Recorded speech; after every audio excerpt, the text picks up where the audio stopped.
Hi, everyone, and a warm welcome back to Mindsprout Books, the channel where we explore holistic self-development through the wisdom of books.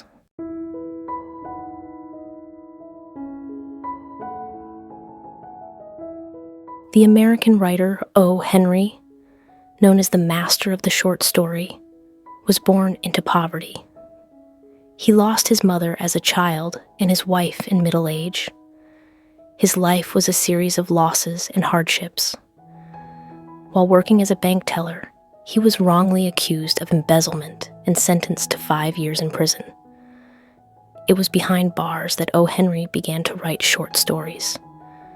Writing rekindled his faith in life and helped him realize that even if the fate knocks you down to rock bottom, you can still get back up and rise again. He skillfully wove these profound experiences into his writing, allowing readers to feel the extraordinary strength hidden in life's adversities, and to see that even in the bleakest of places, flowers of hope can bloom. In a barren desert, a sweet rain can suddenly fall. On a dark sea, a lighthouse can suddenly shine its brilliant light. Life will always have its shadows, but rest assured, the light of hope is always ahead, waiting for you to ignite it.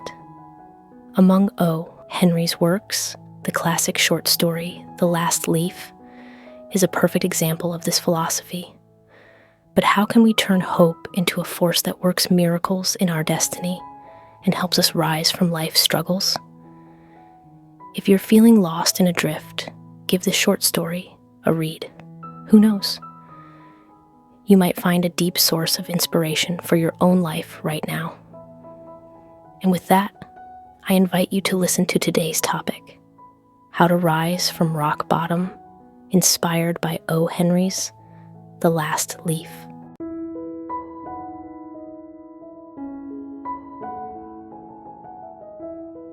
Sue and Johnsy, two young artists, one from Maine, the other from California, found themselves in a quaint, old neighborhood west of Washington Square. With its charming Dutch gables and north-facing windows, the area was a magnet for artists, not just for its artistic flair, but also for its cheap rent. Both were struggling financially, and their shared passion for art quickly bonded them. They became fast friends and rented a studio apartment on the 3rd floor of a brick building. Sue earned a living by illustrating short stories, while Johnsy dreamed of one day painting the Bay of Naples. However, before her dream could materialize, pneumonia swept through their neighborhood, and Johnsy, with her frail health, fell ill. Perhaps it was the doctor's grave expression that made her believe her illness was fatal, or perhaps she realized her meager savings weren't enough to see her through. Whatever the reason, Johnsy lost her will to live. She pessimistically believed that when the last ivy leaf outside her window fell, her life would end too. The truth is, no one is born weak. Many of us, worn down by hardship and pressure, slowly let our inner light dim. The world is full of people like Johnsy, paralyzed and defeated by their own fears. I remember a man who lived near me when I was a child. He fell seriously ill and had to take a month off work. When he recovered and returned, his company used it as an excuse to let him go. I watched this big, strong man trudge home, only to collapse at his doorstep, sobbing. That image has been seared into my mind ever since, a testament to life's moments of utter despair. In a world where our survival depends on material things, this is a heavy burden. For the middle-aged, their days begin and end with financial worries, rent, car payments, and providing for their families. For many, money is the iron that smooths out the wrinkles of life. No dream, however beautiful, can compare to the stability that a steady income provides. And losing that primary source of income is one of the deepest pains they can experience. It is often said that the elderly fear loneliness, the middle-aged fear unemployment, and the young fear heartbreak. Every stage of life has its own unique fears, but at their core, they all stem from the fear of loss, fear of losing security, loved ones, jobs, money, health, and ultimately, life itself. But a rule of life seems to be that the more you fear losing something, the more likely you are to lose it. When faced with fear, people tend to react in one of two ways. The first is to cling tightly to everything, afraid that letting go means losing it all. But this is like holding sand in your hand. The tighter you squeeze, the faster it slips through your fingers. The second reaction is to let fear narrow your vision. You lose hope, you don't dare to try new things, you shy away from challenges, and you can't enjoy the present moment, just like Johnsy. Fear made her want to give up on everything. But life is so precious. Why give it up so easily? A flower blooms only once. A person lives this life only once. In Buddhist teachings, the Buddha emphasized that a human birth is a rare and precious gift. It is not only an immense blessing, but also one of the best opportunities for spiritual growth and enlightenment. Therefore, cherish every moment of this human existence, for every second is a chance to change, to break free from suffering, and to find true happiness. You must know that no matter how stormy the night, the sun still rises in the morning, and the world is reborn with life. So take a deep breath, right here, right now. In the quiet, you can see fear for what it is, an illusion of the mind. Remember that when water reaches a cliff's edge, it becomes a waterfall, and when a person hits rock bottom, they can be reborn. No matter how difficult life gets, you must save a glimmer of hope for yourself. Only by bringing yourself back into the light can you slowly make your way through the darkness. Igniting that flame of hope is the first and most crucial step to changing your own destiny.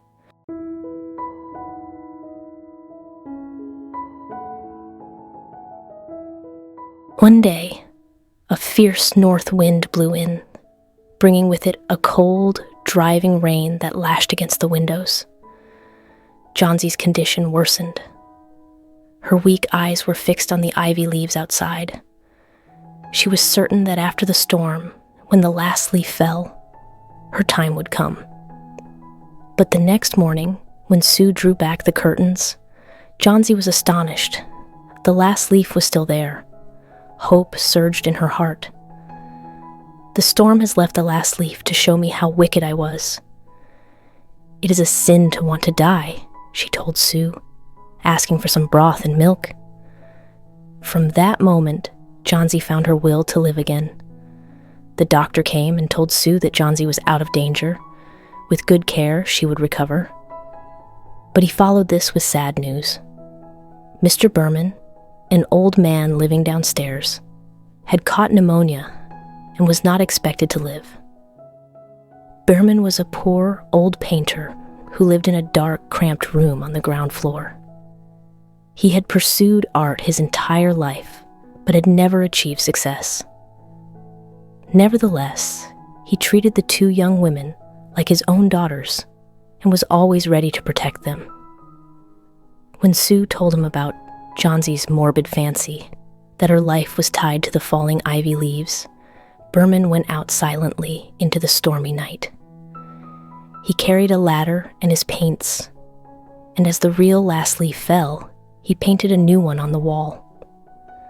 The leaf he painted was so lifelike that, despite the wind and rain, it never fell.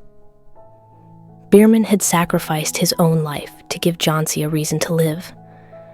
When you first read the story, you might be moved by Berman's profound act of kindness. Others might question if his sacrifice was worth it. The American philosopher William James once said, "The greatest use of a life is to spend it on something that will outlast it." Therefore, the value of a life isn't measured in years. Sometimes, even when a physical life ends, its invisible spirit and impact can live on forever. Though he never created a famous masterpiece in his lifetime, Berman was a true artist, one who used the greatest work of his life to give life to another. A song contains 2 lines that beautifully capture who Berman was, and they serve as a message about what true love looks like. Live like a lamp, for you never know who will need your light to find their way out of the darkness. Keep kindness in your heart, for you never know who will lean on it to overcome despair. In this world, there are always people who, while standing in the rain themselves, will still hold an umbrella for others. No matter what abyss you face, please believe that love can dispel all shadows. A single leaf saving a life may sound like a fairy tale, but it tells us a simple truth.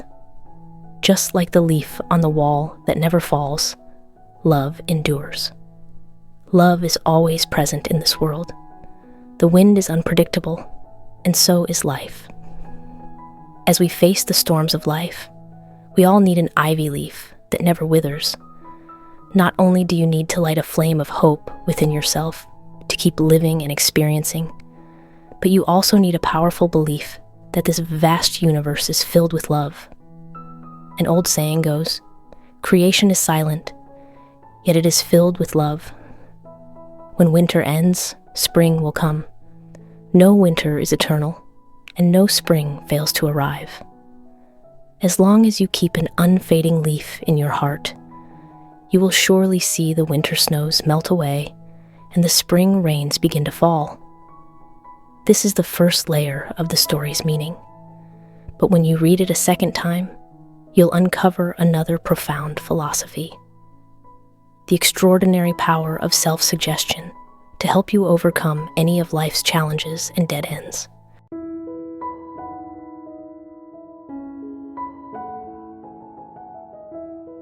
Self-suggestion, simply put, is the process of affirming and believing in something so strongly that it becomes a powerful driving force for personal change. Many books have been written on this topic, such as The Magic of Believing or As a Man Thinketh. However, through The Last Leaf, we can gently and easily grasp this concept from the perspective of a single character. You'll see how outcomes begin with the words you speak. Every word carries energy and has the power to seep deep into your subconscious mind. This is the first level of self-suggestion. Johnsy constantly repeated to herself, "Another one falls. There are only 5 left now. When the last one falls, I must go, too." These negative affirmations made her condition worse. If someone repeatedly hears, "You look very sick. You should see a doctor," they will eventually start to believe they are ill, even if they're perfectly healthy. Self-suggestion goes beyond words. It becomes even more powerful when linked with images and emotions. Johnsy connected the image of a falling leaf to the end of her life. This was an emotionally charged suggestion filled with despair.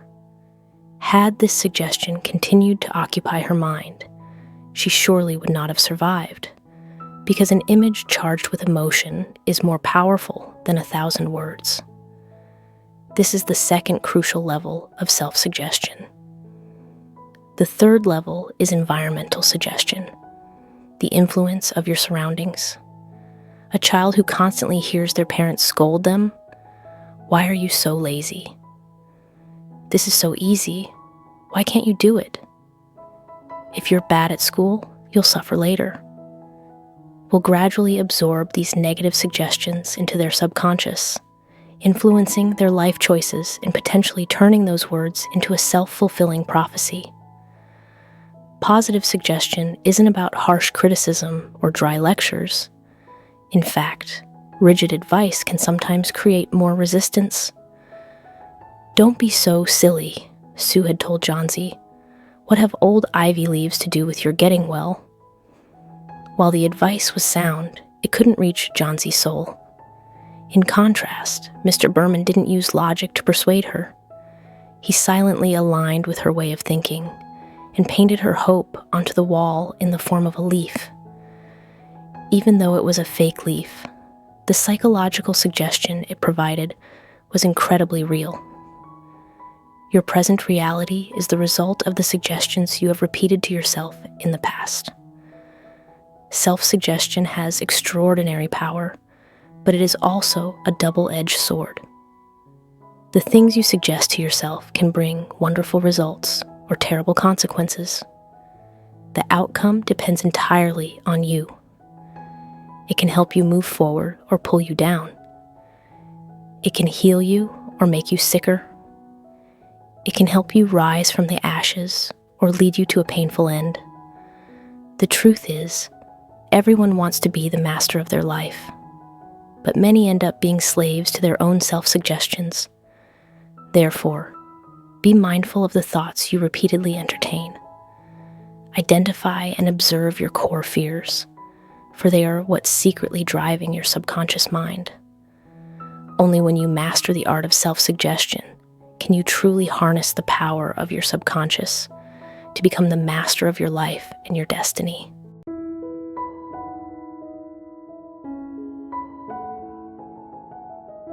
So, that wraps up the core message I wanted to share with you from this short story.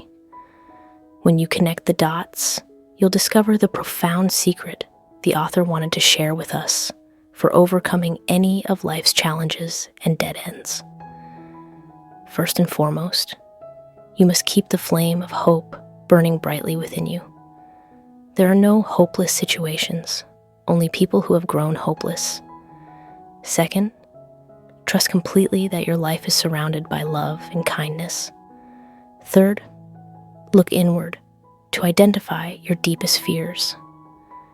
Challenge and reframe the negative self-talk that holds you back. When your heart releases itself from crisis mode, you can consciously choose positive affirmations, and from that point on, your destiny will begin to transform. If the last leaf and the ideas we've discussed today resonate with you deeply, I hope you'll carry that connection with you into your everyday life. From this day forward, whenever you look at the leaves on a tree, whether they are vibrantly green or have already fallen, let it be a reminder to affirm to yourself, I am worthy of happiness, health, and abundance. I live in an abundant universe, filled with love for everyone, including myself. I will do work that I love, contribute positively to the world, and earn a good living from it. These are your affirmations, your promises to yourself. I'm sending you all my love, and I hope you always keep an unfading ivy leaf in your heart. Thank you for listening. If you found this video helpful, please share it with others who might need it. Don't forget to give it a thumbs up, subscribe, and hit the notification bell to catch our new videos every week. Once again, thank you, and I look forward to seeing you in the next video.